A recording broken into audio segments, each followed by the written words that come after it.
Il y a combien de personnes? Une dizaine là. Parce que l'USCAR, c'est un... Non, non, non, mais il y en a 1, 2, 3, 4, 5, 6, 7, 8, il y en a 10 là. Oh, oh, on peut y aller, il est 28. Il attend un peu encore après, hein? T'as accepté tout le monde? Alors Yannick, est-ce qu'on lance? On attend encore 2 minutes? On peut attendre 2 minutes peut-être. Bonjour à tous. Merci. D'accord, on attend 2 minutes. On a une dizaine de personnes.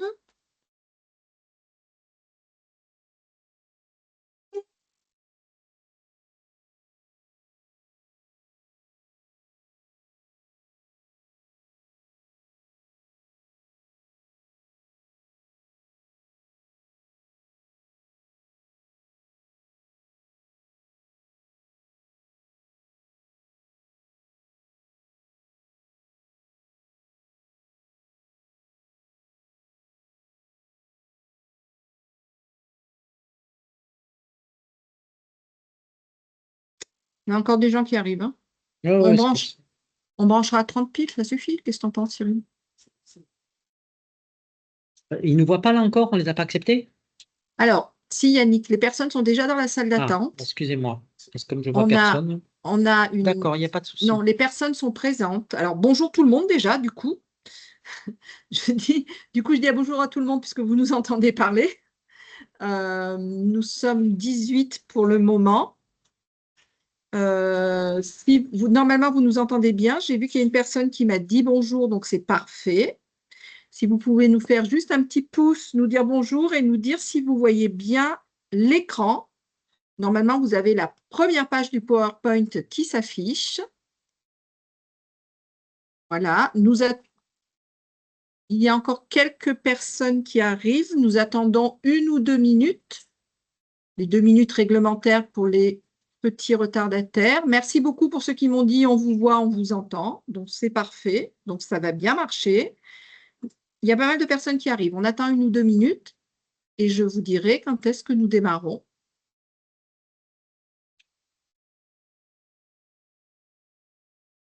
Cyril, tu me dis quand tu penses qu'on peut y aller. On peut démarrer, tu penses? On a une vingtaine de personnes.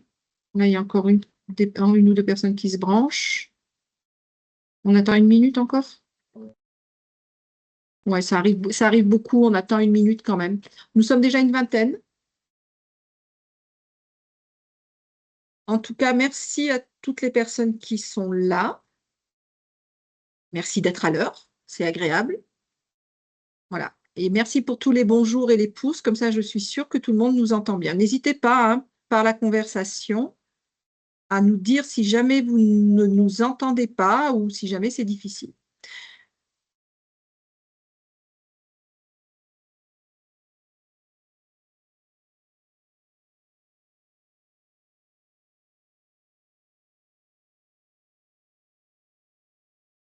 Alors, pour tous ceux qui sont là, comme vous êtes quand même assez nombreux, ben, on va faire comme tous les webinaires, c'est-à-dire que nous n'allons pas brancher ni les caméras ni les micros. Par contre, je vous demande de bien vouloir interagir avec nous par la conversation, de bien nous envoyer des messages, de nous faire part de vos questions, de nous faire part de vos expériences aussi, parce qu'on peut échanger avec vos expériences, je trouve que c'est important. Et je vous enverrai des petits messages dans la messagerie également. On va peut-être lancer? Oui. Allez, on va lancer. Comme ça, je dis bonjour à tout le monde en même temps et après, je passerai le relais. C'est bon?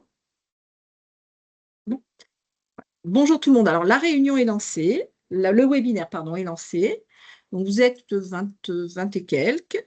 Donc, je redis juste, je me présente. Je m'appelle Marie-Josée Parinello. Je travaille à l'AMF depuis plus de 10 ans, mais ce n'est pas moi qui vais intervenir. Je vais passer la main à Yannick Rampal, notre PDG et surtout notre spécialiste RH et spécialiste de la formation professionnelle. Moi, je vais gérer vos questions, essayer de les regrouper pour ne pas faire redondance, essayer de couper le moins possible, Monsieur Rampal, mais de rebondir au bon moment quand c'est possible aussi pour ne pas tout cumuler à la fin et répondre à vos questions quand c'est stratégique. Donc, de temps en temps, vous entendrez ma voix. Je passe la parole à Yannick Rampal et bon webinaire à tous. Et puis, n'hésitez pas à m'écrire. Bonjour à tous, donc Yannick Rampal, donc je dirige le groupe AMF depuis une vingtaine d'années et nous vous proposons donc aujourd'hui une webinaire sur la thématique formation interne, pourquoi créer et structurer un service de formation au sein de votre entreprise. Alors, pourquoi ce webinaire, hein, en fait? Donc, nous sommes un cabinet d'expertise RH, d'ingénierie RH, et nous accompagnons depuis plus de 20 ans les entreprises dans le cadre de la définition et la mise en œuvre opérationnelle de leur politique RH. Et nous appuyons donc sur 8 domaines d'expertise que vous pouvez voir actuellement à l'écran afin de réaliser nos missions. Alors, ce que l'on a pu en fait remarquer, c'est qu'en fin de compte, dans la formation interne, une mode.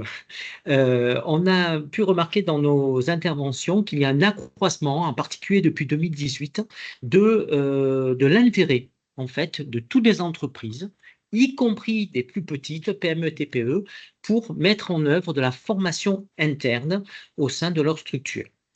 Cependant, ça pose énormément de questions. Alors, tant, je dirais, ça peut poser des questions juridiques, mais aussi des questions de mise en œuvre, d'organisation, d'investissement financier aussi. Et du coup, nous avons eu donc l'idée de faire ce webinaire afin de, si possible, informer les entreprises. Donc, ce webinaire est à destination des entreprises, informer les entreprises de qu'est-ce que c'est que la formation interne, de quoi parle-t-on, mais aussi nourrir cette réflexion. C'est pour ça que Madame Parinello vous disait, n'hésitez pas à poser vos questions, à interagir, à proposer vos expériences, puisque l'idée, c'est vraiment susciter la réflexion autour de cette thématique. Alors, comme vous pouvez le voir sur PowerPoint, donc, hein, une étude de Eurostat dit que 4 entreprises sur 10 ont recours à la formation en 2020, ont eu recours. Je pense que ça a dû être, d'ailleurs, ça doit être encore en développement maintenant, donc en 2024, d'après ce que l'on ressent. Et il est évident que c'est plutôt les entreprises de plus de 250 salariés qui ont accès pour le moment, qui mettent en œuvre la formation interne. Maintenant, donc, quid des PME, TPE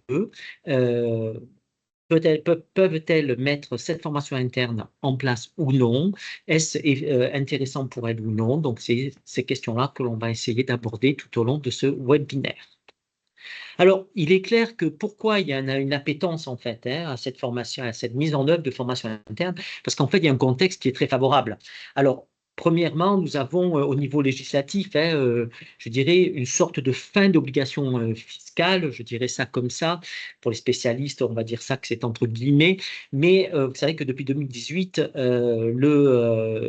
l'obligation, je dirais, de cotisation auprès de l'URSSAF a été limitée aux entreprises de moins de 50 salariés, même si les plus de 50 salariés peuvent faire bien sûr des versements et travailler avec leur OPCO, mais nous sommes quand même dans un mouvement où nous sommes plutôt en train de dire que la formation doit être un investissement pour les entreprises et donc il y a une sorte d'autonomie de gestion de la formation qui est de plus en plus là dans les entreprises. Deuxièmement, bien sûr, nous avons une évolution des métiers qui s'accélère énormément, des besoins des compétences qui s'accélèrent énormément. Nous sommes dans un environnement, vous le savez très bien, volatile, incertain, et donc, et avec une très fort développement, en particulier technologique, qui impacte, je pense par exemple à l'IA, et qui vont impacter énormément de métiers, et du coup, on a une évolution, et il va falloir que nos entreprises fassent face à cette évolution-là. Nous avons besoin, en tant qu'entreprise aussi, et c'est de plus en plus le cas, de sécuriser notre valeur ajoutée, qui sont quand même des compétences souvent clés, spécifiques, au vu des difficultés de recrutement, en particulier actuellement. Nous avons bien sûr une rigueur budgétaire. Nous avons besoin de plus en plus de formations individualisées, puisque nous avons parfois besoin de compétences qui n'existent pas dans l'offre, en particulier de formation, je dirais, classique. Et je terminerai par le fait de dire que depuis 2018 et depuis, je dirais, pas 2018, excusez-moi, depuis le Covid, en 2019-2020, nous avons un nouveau paradigme, je dirais, de vivre le travail par rapport aux salariés. Et donc, nous avons de plus en plus besoin dans nos entreprises de travailler sur la culture d'entreprise, de donner du sens au travail. Et il est clair que la formation interne, on a l'intuition que cette modalité, je dirais, de développement des compétences peut être intéressante pour agir sur ce levier-là. Alors, de quoi parle-t-on au niveau de la formation interne? Alors, normalement, on est d'accord, c'est une action de formation qui est organisée par l'entreprise. Donc, l'entreprise conserve la maîtrise d'œuvre et elle va s'appuyer sur des salariés experts. Cependant, il faut faire attention parce qu'il y a souvent, je dirais, un amalgame entre la formation sur le tas, qui est fait très, très, très, très régulièrement dans le cadre de nos entreprises, et la formation interne qui va être réellement valorisable comme une action de formation que l'on va pouvoir inclure du coup dans un plan de développement de compétences sur lequel on va peut-être potentiellement avoir accès à des financements publics. Et c'est cette différence-là qui est en réflexion et qui pose question aux entreprises. Souvent, quand on intervient, c'est une des premières questions. Ils nous disent, oui, je mets déjà de la formation interne, mais en fin de compte, ce n'est pas la formation interne valorisable comme une action de formation.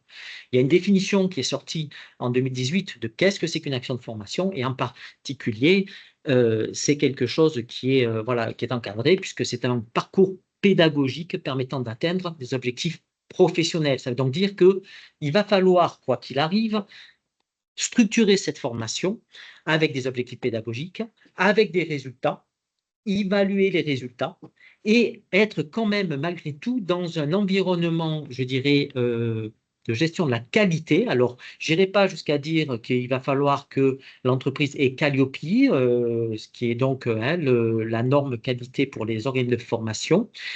Ça dépendra bien sûr du choix qui est fait au niveau de l'entreprise. On ne va peut-être pas aller jusque-là, mais par contre, il va quand même falloir avoir une dimension qualité qui va être à prendre en compte. Alors, au niveau justement des modalités d'organisation, par exemple, nous avons la formation interne qui est souvent, qui est donc dispensée en dehors des lieux de production, mais il y a eu des nouveautés, alors depuis 2015 même, on va dire, mais des nouveautés, puisqu'on a la formation en situation de travail, excusez-moi, qui est en train d'être développée, on y reviendra un petit peu tout à l'heure, et donc qui fait qu'on peut former aussi sur le lieu de production, on peut même former quand un salarié est en production, mais sans objectif de productivité. Par rapport à des modalités d'organisation, il va falloir que vous regardiez deux choses. Il y a d'abord vos IRP, en particulier pour les plus de 50 salariés, qui ont maintenant, avec le CSE, des prérogatives dans la gestion, je dirais, et le suivi de la formation. Donc, vos délégués du personnel, vos représentants du personnel vont peut-être vous demander des éléments pour pouvoir accepter, de dire à un moment donné, OK, très bien, nous sommes bien dans une action de formation et donc dans du plan de développement de compétences. Mais on a aussi, bien sûr, vos OPCO. Vos OPCO qui, en fonction du financement aussi qu'ils vont pouvoir vous donner, ou du cofinancement qu'ils vont pouvoir vous donner, vont demander des éléments. Et on a fait une petite liste, mais qui n'est pas exhaustive, hein, mais il y a quand même une liste d'éléments à fournir.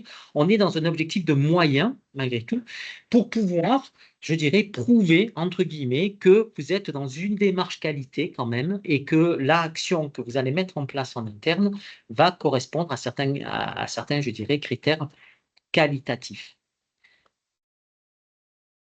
Alors, un petit focus sur la FEST, l'action de formation en situation de travail, hein, parce que c'est quelque chose qui a tendance à se développer. Donc, vous pourrez aussi aller donc regarder dès qu'il y a une petite lumière comme ça avec OPCO, c'est que votre OPCO peut vous accompagner aussi hein, dans la mise en œuvre de cette modalité de formation.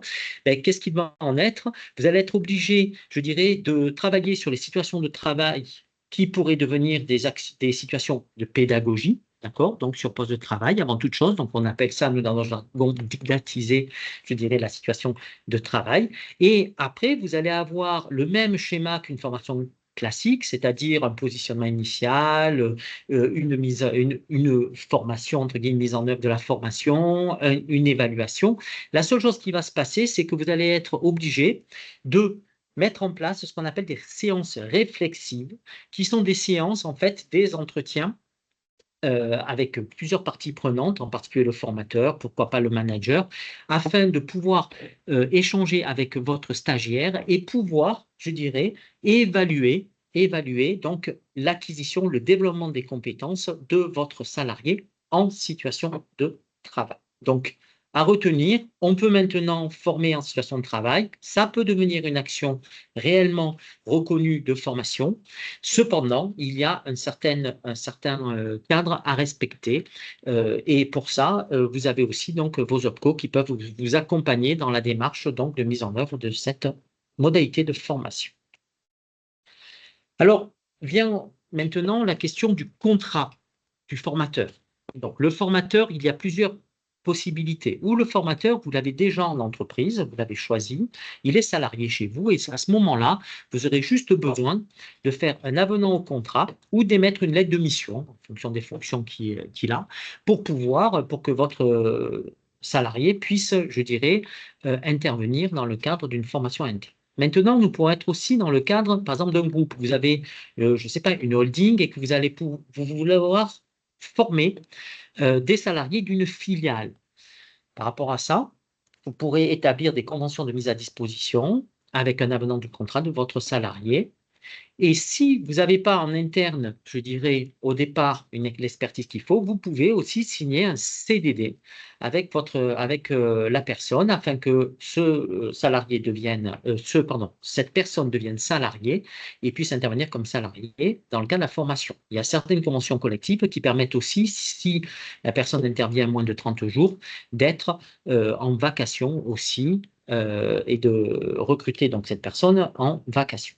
Ce qui est important, et c'est là où on a parfois des discussions, c'est que par exemple, si, imaginons vous avez un groupe avec plusieurs filiales et vous avez donc un salarié de votre holding, par exemple, qui va former des salariés, mais de plusieurs filiales. À ce moment-là, attention, nous sommes à ce moment-là dans de la formation inter-entreprise et vous n'allez pas pouvoir valoriser cela comme formation interne, ça sera une formation faite externe.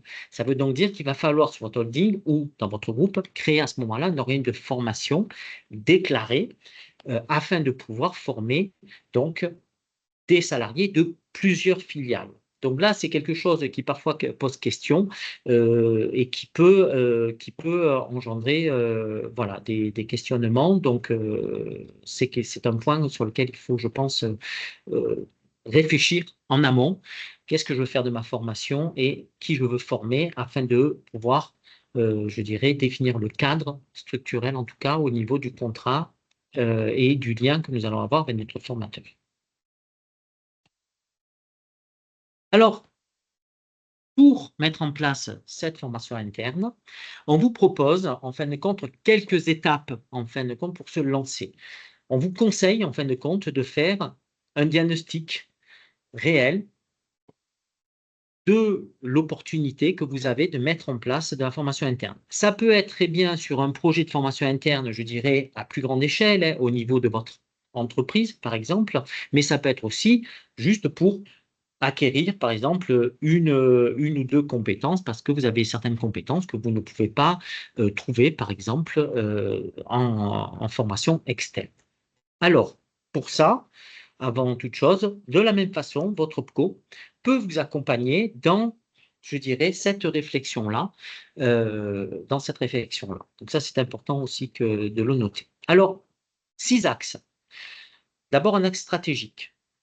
La formation interne, quoi qu'il arrive, le projet, il doit être au service de votre projet d'entreprise. Donc, on est dans, premièrement, une question à se poser, c'est de quelles compétences ai-je besoin? Comment me le procurer? Comment les maintenir?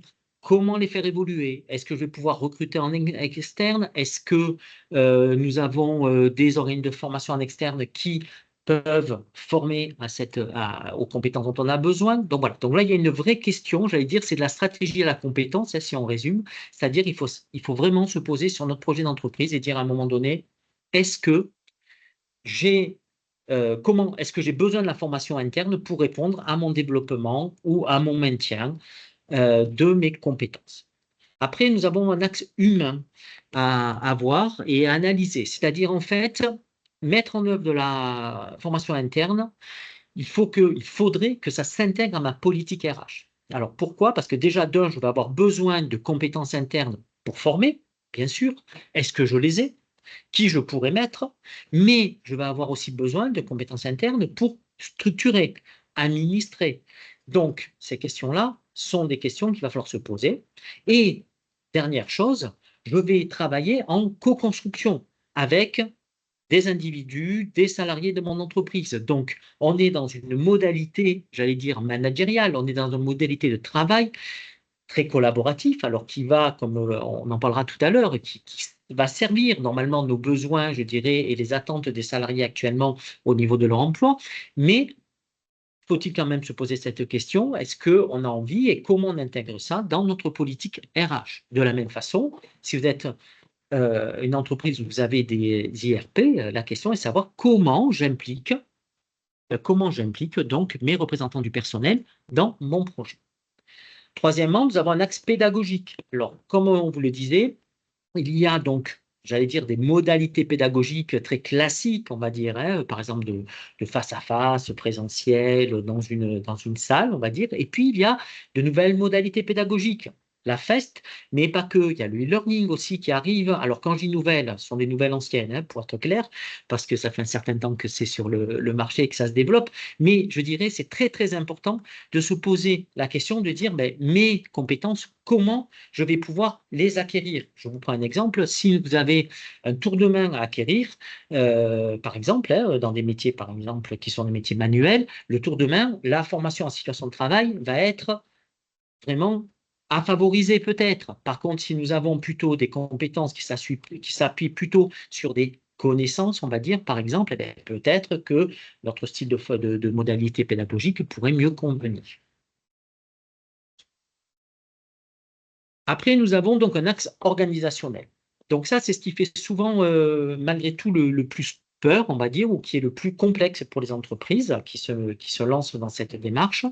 C'est-à-dire que oui, il va falloir que vous créiez des outils, des processus. Alors, ça dépendra du choix que vous avez, hein, jusqu'où vous allez. Est-ce que dans la structuration de votre service ou de votre formation?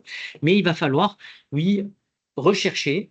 Est-ce qu'il existe déjà des processus, des outils qui existent en interne, qu'on utilise, en particulier RH, hein, qui vont pouvoir servir donc à la mise en œuvre de la formation interne, mais quels outils on va mettre en place et comment garantir la qualité de la mise en œuvre de la formation. Donc ça, c'est un travail qui est important. Alors, on peut se baser, nous, on se base par exemple sur le référentiel Calliope, même si l'entreprise ne va pas être automatiquement, j'allais dire, obligée, hein, d'avoir Calliope, mais le référentiel existe, il est plutôt bien fait. On peut très bien reprendre les étapes pour voir quand même, à minima, voilà, mettre en place des éléments, des processus qui nous permettent de garantir, je dirais, en tout cas au moins dans le moyen, une démarche d'amélioration continue. Et après, nous aurons deux autres points qui sont des axes structurels et des axes financiers. Alors, l'axe financier, c'est bien sûr quel est l'investissement financier que je dois faire et quel va être mon retour d'investissement, ou certains aussi sont sur, au lieu du ROI, on va dire, s'appelle donc, qui est plutôt le retour des attentes, on va dire, hein, donc, que nous allons avoir. Donc ça, il y a un point à faire, il y a un business plan à faire aussi, alors qui est plus ou moins important en fonction, bien sûr, de votre, je dirais, de votre projet. Et il y a un axe structurel. Et ça, il faut se poser, c'est-à-dire que vous pouvez très bien dire, très bien, j'expérimente et je vais faire une formation interne pour, par exemple, une typologie d'emploi sur une partie des compétences à acquérir pour pouvoir être compétent, je dirais, sur cet emploi. Et donc, je dirais, circonscrire, hein, mon expérimentation. Et là, vous allez avoir même pas besoin d'un service, j'allais dire, en soi, mais vous allez mettre une démarche de structuration, mais pour j'allais dire, une formation interne, mais vous pouvez aussi dire à un moment donné, je vais plus loin, et là on est dans une politique plus globale, je veux structurer ce service parce que je veux démultiplier cette modalité de formation, ou je veux, je dirais, en plus former en extérieur, par exemple, former d'autres personnes qui ne seraient pas dans ma structure parce qu'il y a un enjeu stratégique, j'allais dire, alors ou au niveau du groupe ou au niveau d'une structure pour pouvoir développer de la formation, parce qu'il y a par exemple un manque de formation dans, dans tel ou tel domaine, hein, tel ou tel domaine. Par exemple, j'ai des expériences comme ça, en particulier dans la métallurgie, où parfois il y a des domaines très spécifiques où il n'y a pas d'offres externes. Donc, il y a des entreprises actuellement qui disent, ben, ça vaut le coup peut-être donc de développer un organisme de formation, alors qui ne sera peut-être pas automatiquement si vous voulez, une structure différente de l'entreprise, mais en tout cas, on va demander un numéro d'activité pour pouvoir, en fin de compte, si vous voulez, ben, développer de la formation, mais aussi pour des non-salariés, en fin de compte. Et donc, ça devient donc une activité nouvelle, hein, en fin de compte, de l'entreprise. Voilà, une nouvelle activité de l'entreprise.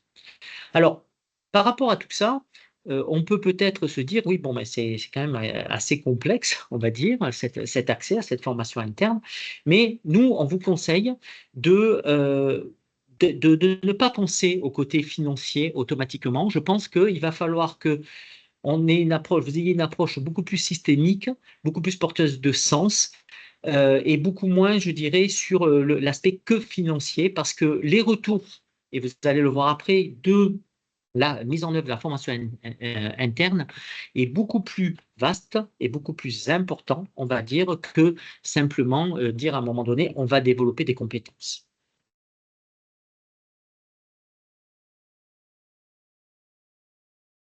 Yannick, Alors, Yannick, s'il te plaît, 2 minutes, j'ai vas-y. une question-réponse. Je Oui, pense que ça, on peut le voir après, mais on peut le voir maintenant. non, non, En vas-y, termes dis-moi. de repérer les compétences, il y a quand même plusieurs types de compétences. C'est peut-être pas si simple que ça de repérer les compétences. La personne me dit compétences techniques, compétences métiers, compétences pédagogiques.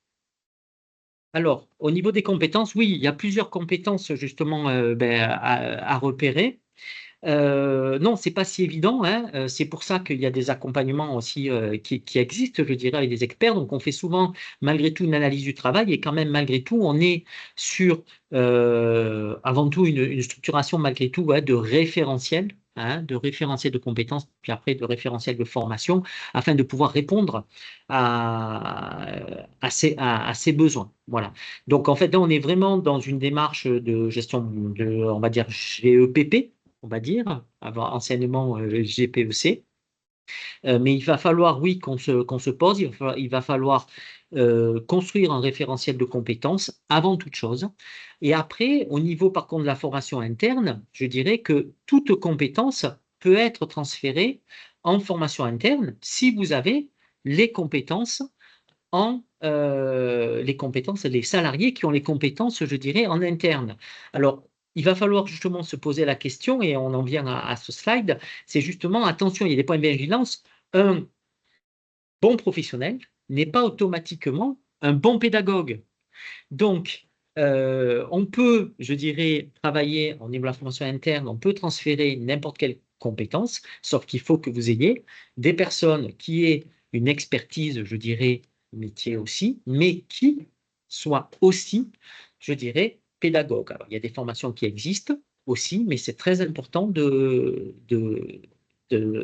prendre ça en compte, on va dire. Voilà.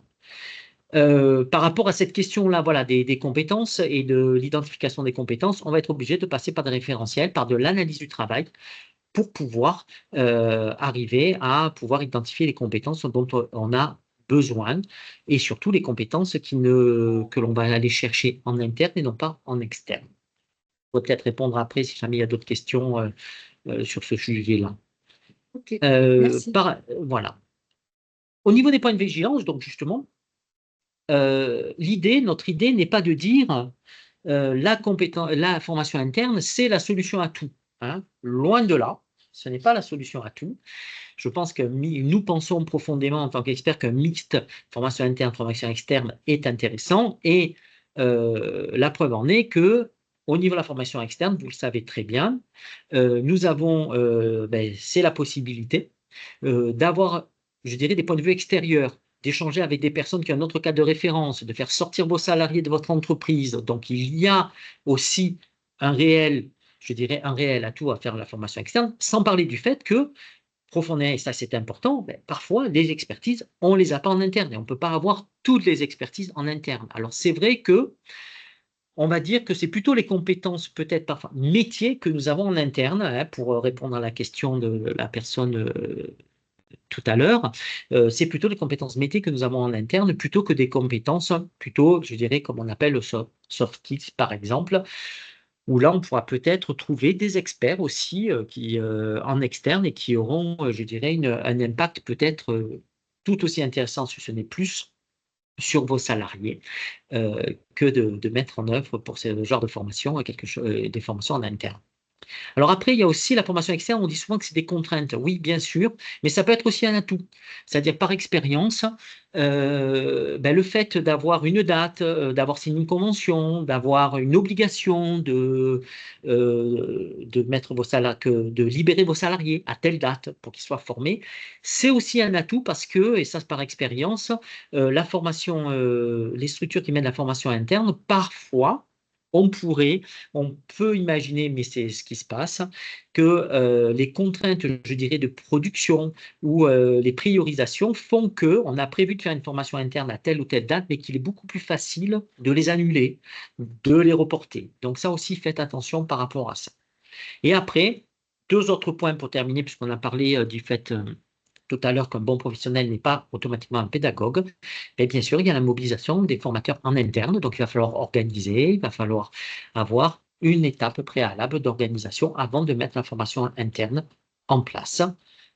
Je passe sur l'investissement financier qui va être là, c'est sûr, qui peut ne pas être négligeable au départ, mais au fur et à mesure, je dirais, des années, cet investissement financier va être amorti et donc vous aurez la possibilité, je dirais, d'avoir un retour d'investissement, même au niveau financier. Mais il n'empêche quand même que, attention, l'investissement de départ peut ne pas être négligeable en fonction des modalités de pédagogie que vous choisissez ou de la volumétrie de votre projet en termes de mise en œuvre de formation interne. Alors, pour terminer, on va quand même parler des avantages, puisque c'est quand même l'objectif aussi de cette webinaire, vous dire, oui, nous sommes persuadés et nous comprenons les entreprises qui se tournent, ou du moins qui sont en réflexion sur la formation interne. Alors pourquoi?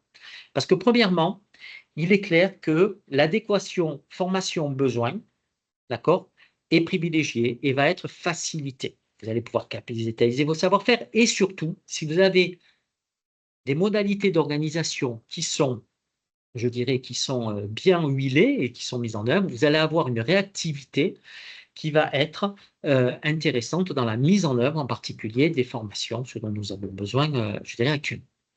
Ça, première chose. Deuxième chose, vous allez, en termes de gestion des parcours de vos salariés, avoir une plus-value. Vous allez accélérer l'intégration parce que vous allez pouvoir faire en particulier des formations spécifiques dans le cadre de l'intégration qui va permettre à vos salariés d'être peut-être plus performants, plus rapidement. En particulier, je pense en particulier à des formations en situation de travail, par exemple. Mais vous allez avoir aussi, vous allez peut-être garantir donc le succès des mobilités internes, parce qu'en fin de compte, du coup, la réduction d'écart de compétences qu'il peut y avoir entre un salarié qui voudrait avoir une mobilité interne vers un certain poste et qui pourrait manquer de compétences, va être comblé ou pourrait être comblé plus facilement. Et enfin, le fait d'avoir la formation interne et donc d'être en contact avec vos salariés, vous allez, pourquoi pas, aussi pouvoir repérer des talents potentiels parce que avoir vos formateurs qui vont animer ces formations internes vont être en contact avec vos salariés, vont peut-être identifier aussi des potentiels de certains salariés, ce qui peut être, je dirais, et qui est actuellement une plus-value pour la gestion de nos entreprises. Après, nous avons tout un avantage au niveau, j'allais dire, alors on va dire ça marque employeur, c'est un grand mot, on va dire, mais c'est quoi? En fait, l'idée, c'est de dire à un moment donné, c'est l'expérience, je dirais, salariée. C'est-à-dire que bien sûr, vos salariés experts vont être valorisés. C'est quelque chose qui est intéressant et c'est une possibilité en plus que vous allez pouvoir leur donner dans leur gestion de leur parcours. Mais vous allez pouvoir aussi fidéliser vos salariés parce que vous allez vous occuper d'eux et vous avez donc des possibilités, j'allais dire, d'évolution. Vous allez aussi pouvoir mettre au centre de votre management la compétence, le développement des compétences, ce qui parfois n'est pas automatiquement quelque chose qui est pris totalement en compte par les managers intermédiaires et donc impliquer les managers dans ce développement de compétences. Enfin, trois autres points importants. Alors, bien sûr, vous allez pouvoir réduire les coûts après amortissement de l'investissement, mais aussi vous allez pouvoir renforcer l'efficacité de vos investissements. C'est-à-dire que vous allez investir, mais vous savez exactement ce que vous allez faire. Vous savez exactement qu'est-ce qui est fait en formation. Vous maîtrisez vraiment du début à la fin la chaîne, ce qui peut être vraiment un avantage intéressant. Au niveau du dialogue social, vous allez renforcer le lien social, vous allez renforcer le sentiment d'appartenance, vous allez renforcer l'intergénérationnalité. Alors pourquoi? Parce que souvent, ce sont plutôt les salariés qui ont de l'expérience, même si je ne fais pas une généralité, hein, bien sûr, mais qui vont être formateurs. C'est donc une opportunité pour vos seniors, par exemple, dans l'évolution de leur carrière, pour aussi, je dirais, les fidéliser, pour en fin de carrière, pour leur donner un nouvel élan aussi. C'est quelque chose qui peut être intéressant. Donc, vous allez pouvoir travailler sur votre intergénérationnalité, qui va être un point important. Vous allez pouvoir aussi décloisonner l'organisation, c'est-à-dire que vous allez faire en fait travailler ensemble des gens qui n'ont pas l'habitude de travailler ensemble dans une co-construction. Là, nous sommes plutôt dans la phase, en fait, si vous voulez, en amont, en fin de compte, hein, de la formation. Et c'est ça les bienfaits de, je dirais, de travailler sur la formation interne, c'est qu'il y a toute une phase en amont de co-construction d'outils, de co-construction, de réflexion sur comment on fait passer, on va pouvoir transférer telle ou telle compétence avec des parties prenantes très différentes de votre entreprise et qui va vraiment, du coup, jouer sur ce levier-là, transmission de culture d'entreprise, sentiment d'appartenance, création de nouveaux liens sociaux et cohésion au sein de vos entreprises.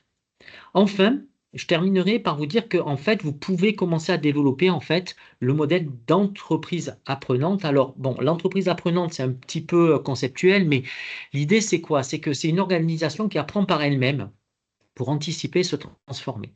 Et c'est vrai que une des solutions qui peut être envisagée actuellement dans nos entreprises, hein, quelle que soit leur taille, c'est de dire à un moment donné, vu l'accélération qu'il y a de l'environnement externe et des contraintes que nous avons et que nous devons, je dirais, absorber et je dirais intégrer au sein de nos entreprises, développer ce concept-là d'entreprise apprenante peut être quelque chose qui soit une des solutions. Et il est clair que, donc c'est Peter Senge qui est un professeur donc, qui a travaillé sur ça, qui dit qu'en gros, pour, je dirais, favoriser l'évolution, on va dire, de notre organisation vers une entreprise apprenante, l'idée, c'est d'abord, il faut favoriser l'envie d'apprendre des salariés.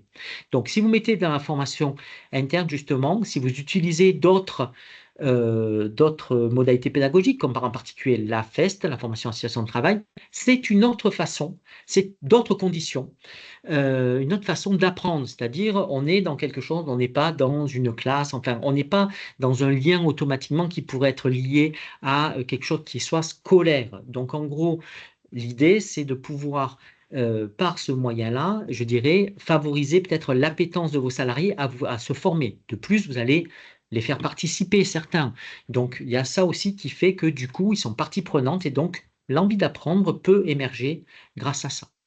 Deuxièmement, ils vont être obligés de confronter leur avis, leur schéma, comme on dit, mentaux, c'est-à-dire se remettre en cause, en particulier dans la phase donc, de construction, c'est-à-dire la réflexion sur, à un moment donné, ben, comment je vais transférer mes compétences, quelles compétences je vais transférer, l'identification aussi des compétences, comme nous avions une question tout à l'heure. Bon, ben voilà, ça se fait de façon efficiente, c'est de faire ça en groupe et de faire ça avec une vision par des regards croisés, je vais dire ça comme ça, afin de pouvoir co-construire quelque chose qui fasse sens pour tout le monde. Donc, on va être obligé de se remettre en cause sur les préjugés qu'on a, les idées que l'on a sur les métiers.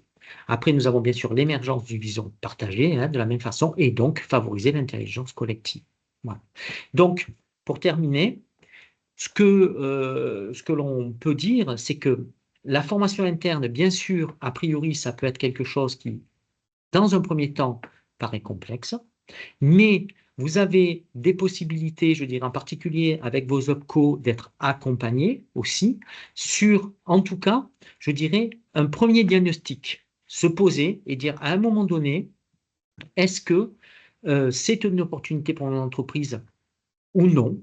Est-ce que je vais créer un service de formation interne? Est-ce que je vais juste expérimenter sur une formation? Est-ce que je vais aller jusqu'à créer un organisme de formation?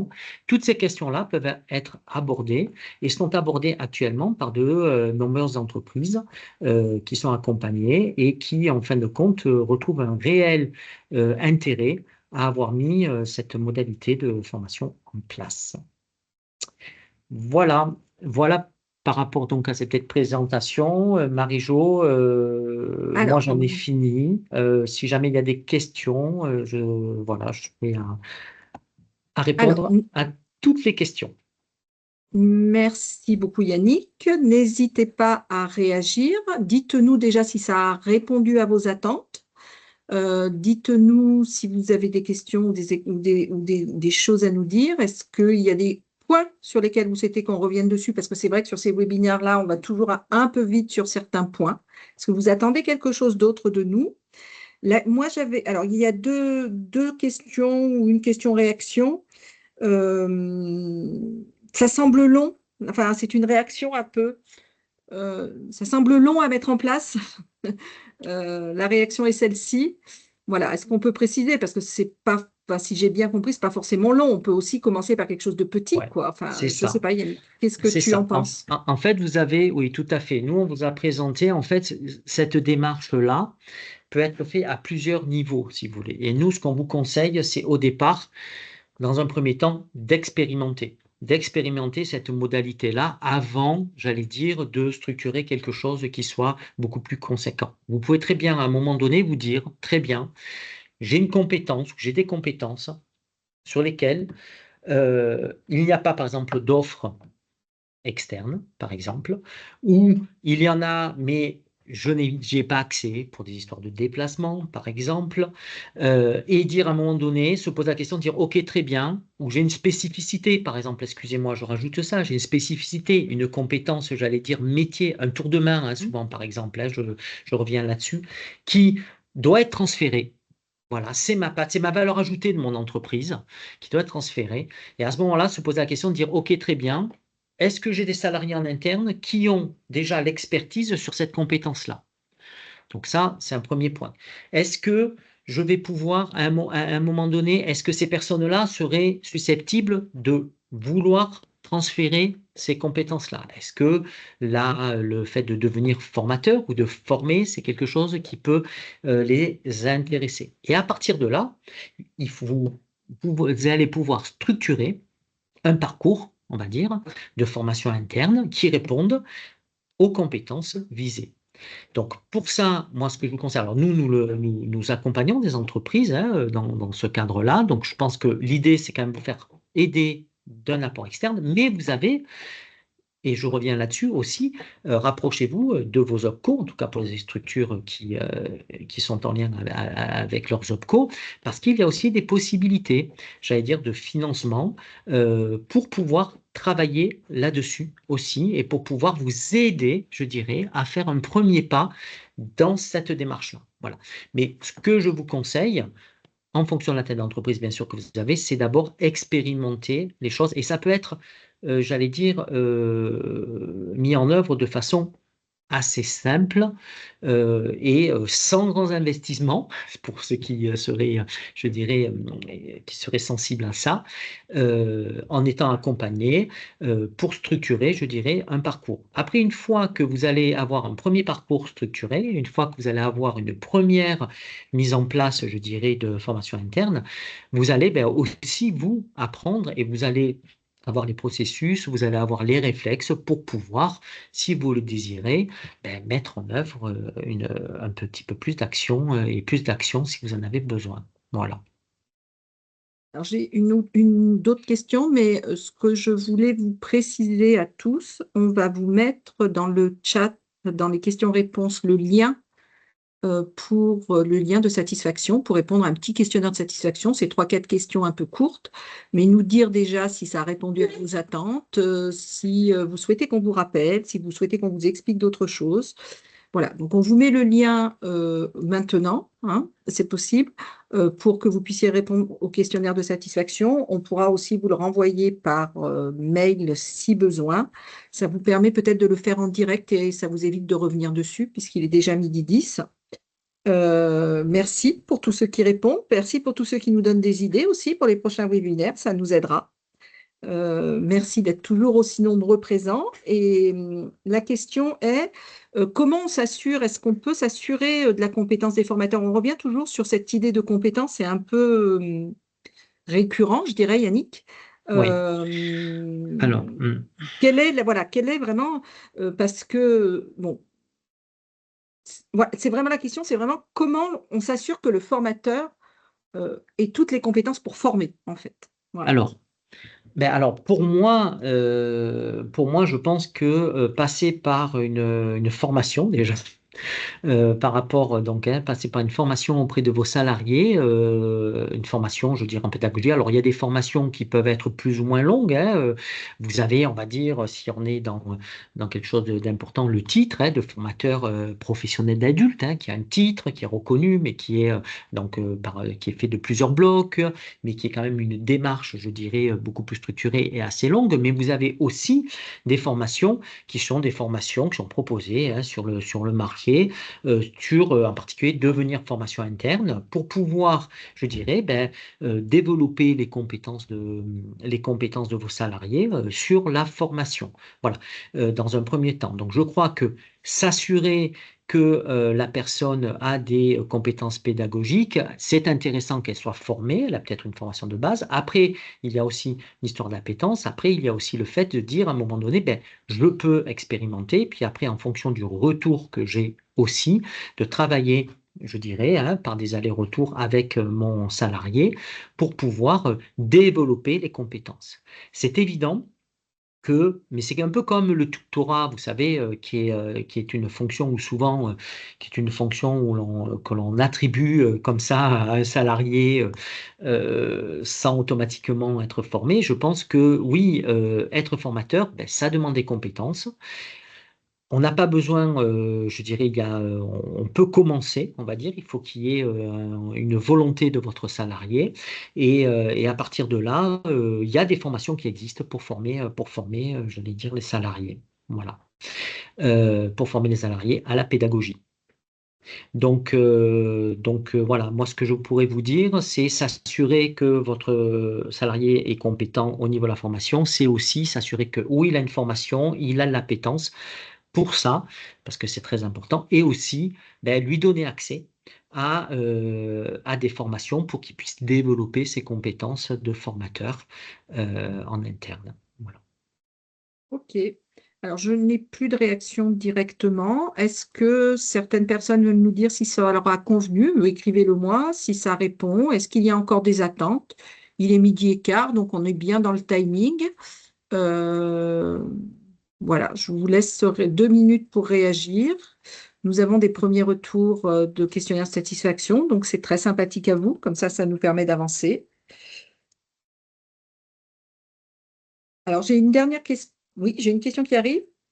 Le formateur n'est pas le tuteur? Alors non, il faut faire attention à cet amalgame qu'il y a. Vous avez la fonction tutorale et vous avez la fonction de formateur. Alors parfois, vous avez un tuteur qui peut être formateur, d'accord? Mais ce sont deux choses, je dirais, aussi qui sont différentes. C'est-à-dire que le tuteur est là souvent pour, je dirais, garantir, je dirais, la montée en compétence, la structuration, la montée en compétence de votre salarié, par exemple dans une intégration, on va dire. Et le formateur va être la personne qui va agir sur votre salarié, par exemple, entrant, dans le cas du développement des compétences. Voilà. Donc, ce sont deux fonctions qui peuvent être associées, mais qui peuvent être aussi dissociées, puisque ce sont deux fonctions distinctes. Il y en a un, c'est du transfert, j'allais dire, de compétences, et le tuteur, on est plutôt dans une structuration, dans un encadrement, dans une structuration de la montée en compétences. Ce qui ne veut pas dire, à un moment donné, que le tuteur ne peut pas être aussi, bien sûr, formateur. Voilà. Ok. Merci à tous. J'ai Yannick beaucoup. Merci pour cette présentation très claire et complète. Bonne journée. Très bien, merci beaucoup. Donc, écoutez, je pense qu'on Écoutez, a fait un premier tour. On a des pouces, tu dois les voir, qui s'affichent. Euh, je pense que c'est clair. Les gens nous disent plutôt merci. Bah, d'accord. écoutez, il est midi Merci 17. beaucoup à vous, en tout cas.